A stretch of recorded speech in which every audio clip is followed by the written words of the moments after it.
सिद्धार्थ के हाथ से बूढ़े बाबा ने वो 4 फोटोज अपने हाथ में लिए और देखकर चौंक गए। बूढ़े बाबा वो फोटोज देखकर उत्साहित हो गए और बोल पड़े, ये तो बहुत बड़ा सुराग हाथ लग गया। ये सुनकर गौरी और राम प्यारी भी उठे और बाबा के पास आए और उनके हाथ से वो फोटोज उठाकर उन्होंने देखे। वो दोनों भी ये फोटो देखकर एकदम हैरान हो गए। ये फोटो हवेली के दूसरे माले से लिया हुआ था। रात के समय में खींचा हुआ होने के कारण इतना स्पष्ट नहीं था, लेकिन उसमें इतना तो साफ साफ दिखाई दे रहा था कि जॉन विलियम्स इशारा करते हुए खड़ा था और उसके सिपाही बच्चों को गोली मार रहे हैं। दूसरे फोटो में सिपाही बच्चों के गले काटते हुए दिख रहा था। तीसरे फोटो में कुछ सिपाही अपने हाथ में बहुत सारे कटे हुए सर लेकर जॉन विलियम्स के पैरों के पास रख रहे थे। और चौथे फोटो में जॉन विलियम्स हाथ में खून से सनी तलवार लेकर बग्गी से बाहर उतर रहा था और उसके हाथ में पद्मिनी का आधा कटा हुआ सर था जो उसने बालों से पकड़ रखा था। ये चारों फोटो हवेली के दूसरे माले के गलियारे से खींची गई थी। ये फोटो देखकर यह स्पष्ट हो गया था कि राघव राव निर्दोष था और जॉन विलियम्स असली गुनाहगार था। उन 4 फोटो में जॉन विलियम्स की हैवानियत साफ साफ दिखाई दे रही थी।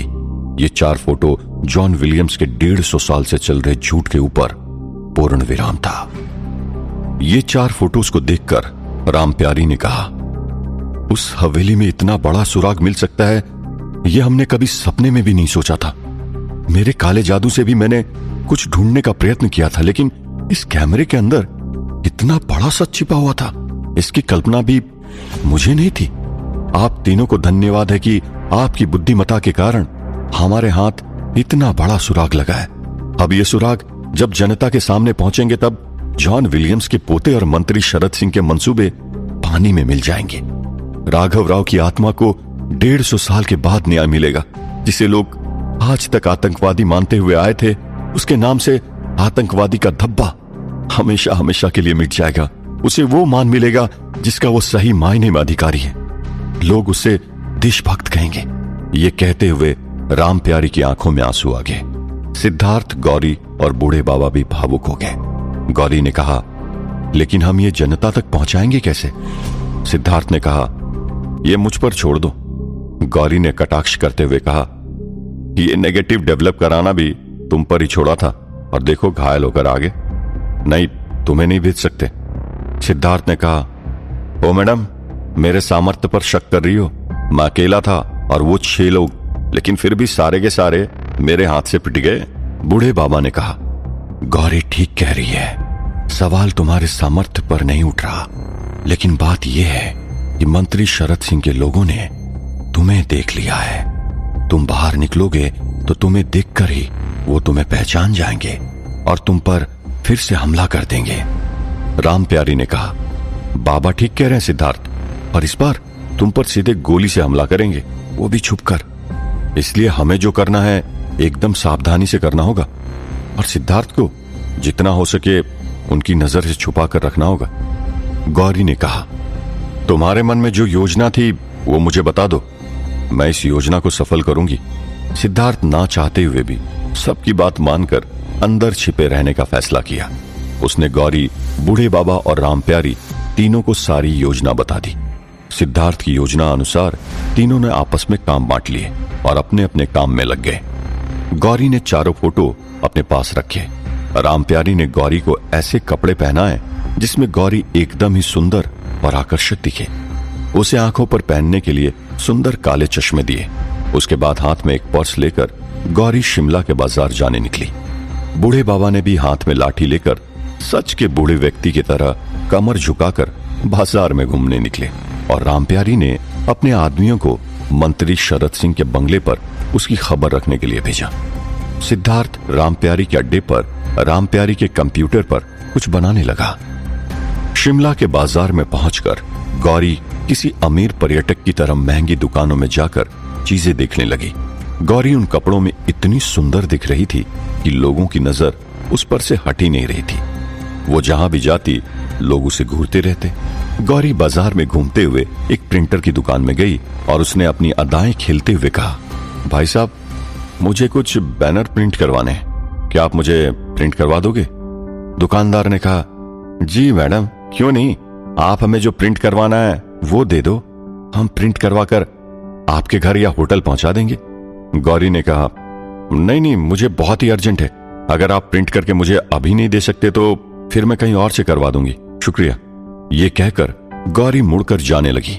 उस दुकानदार ने उसे रोककर कहा, अरे नहीं नहीं मैडम, आप तो नाराज हो गई, मैं तो मजाक कर रहा था, हम अभी प्रिंट करवा कर आपको दे देते हैं, बताइए क्या प्रिंट करना है? गौरी ने कहा, आपका ईमेल आईडी दीजिए ना, आपको मेल आ जाएगा। दुकान वाले ने वहां पर लिखा हुआ अपना ईमेल आईडी दिखाया। गौरी ने रामप्यारी के दिए हुए मोबाइल फोन से उसका फोटो खींचकर निकाला और दूसरे नंबर पर भेज दिया, जो सिद्धार्थ के पास था। सिद्धार्थ ने रामप्यारी के कंप्यूटर पर बैठकर जो बनाया था वो इस ईमेल आईडी पर भेज दिया और गौरी ने उससे कहा, मुझे 2 बड़े बैनर और 5000 छोटे छोटे पर्चे प्रिंट करवाने हैं, इसी के। उस आदमी ने कहा, हो जाएगा मैडम। ये कहकर उसने अपने दुकान में काम करने वाले लड़के से ये सब काम करने को कहा। वो लड़का जैसे ही कंप्यूटर पर बैठकर वो प्रिंट करवाने का कमांड देने वाला था, तभी गौरी ने उसके हाथ में चुपके से 10,000 रुपए की नोटों की गड्डी थमाया और उससे कहा, इसमें जो कुछ भी है वो किसी को पता नहीं चलना चाहिए, तुम्हारे सेठ को भी नहीं। इतने नोटों की गड्डी देखकर वो लड़का तुरंत ही मान गया। वो लड़का फटाफट सारी चीजें प्रिंट करता गया। कुछ देर में उस दुकान का मालिक जो प्रिंट हो रहा था उसे देखने के लिए आया, लेकिन गौरी ने तुरंत ही अपनी अदाएं बिखेरना शुरू कर दिया। उसने अपना पल्लू हल्के से गिराया और ये देखकर दुकान के मालिक का ध्यान भटक गया। वो क्या प्रिंट हो रहा था वो देखना भूल गया और गौरी को देखने लगा। गौरी ने एकदम कामुक तरीके से अपना पल्लू अपने कंधे पर फिर से रखा और फिर दुकान के मालिक को देखकर मुस्कुराने लगी। और फिर उसने कहा, थोड़ा गला सूख रहा है, पानी मिलेगा? यह सुनकर दुकान का मालिक उत्साहित हो गया और उसने कहा, अरे पानी छोड़िए, आपके लिए कुछ ठंडा मंगवाता हूं। छोटे, बाहर जा, 2 पेप्सी की बोतल लेकर आना। गौरी मुस्कुराई और बाहर जाकर बैठ गई। दुकान का मालिक भी गौरी के सामने बैठा और बैठकर मुस्कुराने लगा और गौरी के साथ कुछ बातें करने की कोशिश करने लगा। तो वैसे कहां से हैं आप? गौरी ने कहा, दिल्ली से। आप भी दिल्ली से लगते हैं। उस दुकानदार ने कहा, अरे बिल्कुल सही पहचाना मैडम आपने। इतनी देर में ठंडा आ गया और गौरी ने वो बोतल उठाई और एकदम धीरे धीरे पीने लगी। अंदर वो लड़का जितनी जल्दी हो सके उतनी जल्दी प्रिंट करने लगा था। उस तरफ बूढ़े बाबा बाजार में घूमते हुए उस जगह पर आ पहुंचे जहां पर जॉन विलियम्स की मूर्ति का उद्घाटन होने वाला था। वहां पर मूर्तिकार जॉन विलियम्स की मूर्ति को आखिरी टचअप दे रहा था। उस मूर्ति के नीचे लिखा हुआ था कि 19वीं सदी में 200 से अधिक मासूम बच्चों और लोगों की बेरहमी से हत्या करने वाले खूंखार आतंकवादी राघव राव को अपनी जान की परवाह किए बिना पकड़ने वाला एक जांबाज सिपाही जॉन विलियम्स अपनी कर्मठता एवं वीरता के लिए शिमला वासियों के हृदय में हमेशा वास करेंगे। ये पढ़कर बूढ़े बाबा मन ही मन हंस पड़े। उन्होंने मन में कहा, बहुत जल्द जब सच्चाई सबके सामने आएगी तब इसकी सारी वीरता का ढोंग इस मूर्ति के साथ ही टूट जाएगा। ये मन में सोचकर बूढ़े बाबा आसपास में टहलने के बहाने निरीक्षण करने लगे। शिमला के प्रसिद्ध बगीचे के बाहर जॉन विलियम्स की मूर्ति की स्थापना होने वाली थी और इसके लिए मंत्री शरद सिंह ने काफी अच्छा खासा आयोजन रखा हुआ था। बाजू में एक पंडाल भी लगाया जा रहा था जिसके मंच पर जॉन विलियम्स का पोता मंत्री शरद सिंह और दूसरी कुछ नामचीन व्यक्ति बैठने वाले थे। वहां पर करीबन 5000 व्यक्ति के आने की तैयारियां होने लगी थी।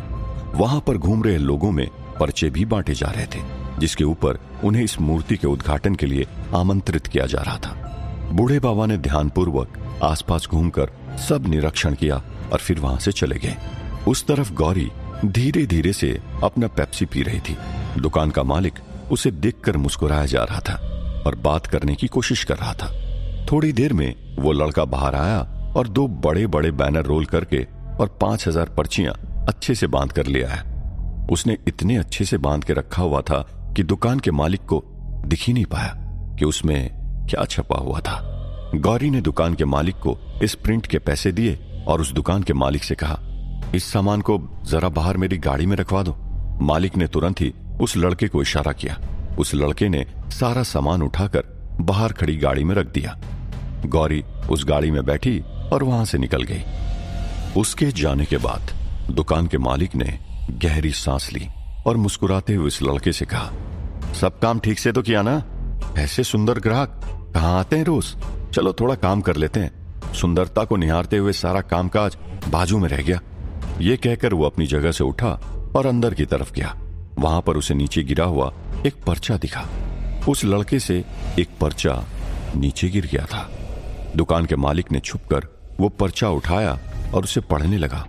ये वही पर्चा था जिसे छपवाने के लिए गौरी वहां पर आई थी। उस पर्चे में वो 4 फोटोज थे और उसके नीचे जॉन विलियम्स की सच्चाई और राघव राव की बेगुनाही लिखी हुई थी। ये पढ़कर उसका सर चकरा गया। उसने तुरंत ही अपना मोबाइल फोन निकाला और एक नंबर डायल किया और उसने कहा, हेलो, जरा फोन मंत्री शरद सिंह को दीजिए, बहुत जरूरी काम है। क्या हुआ? क्या दुकान का मालिक मंत्री शरद सिंह को सारी सच्चाई बता देगा? क्या मंत्री शरद सिंह को जॉन विलियम्स की मूर्ति का उद्घाटन करने से रोक पाएंगे सिद्धार्थ, गौरी, बूढ़े बाबा और रामप्यारी? क्या उनकी योजना सफल हो पाएगी या मंत्री शरद सिंह उनकी योजनाओं को विफल कर देगा? जानने के लिए सुनते रहिए वीरानगढ़, ओनली ऑन पॉकेट FM।